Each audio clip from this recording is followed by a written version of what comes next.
So for alpha blending, we will do front to back compositing. So one after depth sorting, we will get the 3D Gaussian on a tile in a order, and from front to back compositing will do. And how we'll do the compositing, let's understand.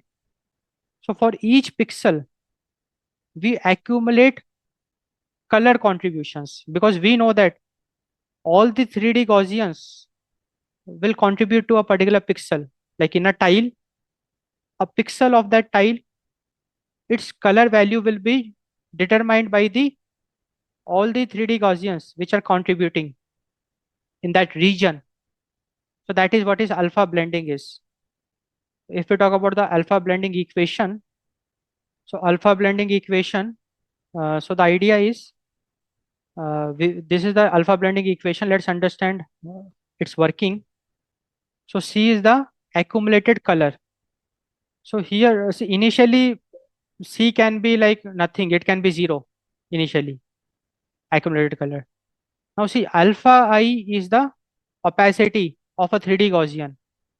Of the ith, alpha is the opacity of the ith Gaussian, and Ci is the Gaussian color of the ith 3D Gaussian, and T is the transparency, and this transparency will keep on updating it. Okay, now I'll tell you, and this is the formula for transparency. Now we'll get a feel of it, like how this is working. Okay, so in order to understand this, so let me just get rid of all the lines and all. Just I'll highlight the formula. So we just have to focus on this alpha blending equation. Now let us see how it works. Okay, so for the first 3D Gaussian, like G1 is the first 3D Gaussian. For this, the remaining transparency is 0. Because see, the idea is that for the front Gaussian, it has to be fully transparent. Because we are starting from there, it is fully visible. The first Gaussian, the first 3D Gaussian is fully visible. So T will be 0. T will be 0 means it is fully transparent. So the E and C will be 0. So the accumulated color will be the opacity of that Gaussian and the Gaussian color of that Gaussian. We'll just multiply that. So we will get the value of C. So for this, it will be alpha 1 C1. We'll write it properly. So alpha 1 C1, that is the color, accumulated color. Now, if we go to the second Gaussian, like the second 3D Gaussian, now what is happening for this? See, it will be hidden to a certain extent by G1, because it will be on the back of G1. So the T will be different for it. So the value of T will depend on the value of previous alpha. So the value of T, the transparency of this G2 will depend on alpha 1. So it will be 1 minus alpha 1. So we call it the remaining transparency. So the remaining transparency will be 1 minus alpha 1, because alpha 1 has, it is opaque in certain, like if it is 70% solid, so G2 will be 30% transparent.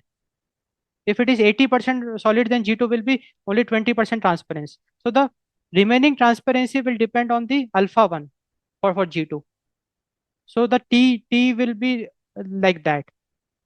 So the idea is that now the accumulated color, what will be the contribution of G2? The contribution of G2 will be 1 minus alpha 1. Contribution of G2 will be 1 minus alpha 1 times alpha 2 C2. And like that, the contribution of G3 will be 1 minus alpha 1 into alpha 2. That is the previous transparency. That's the remaining transparency multiplied by alpha 3 G3, C3. Like that it will be. And we will just add all this, and that is the accumulated color we will get. So this is the alpha blending equation, and it makes sense also. So this alpha blending equation it will give us the final pixel color, and that is making perfect sense.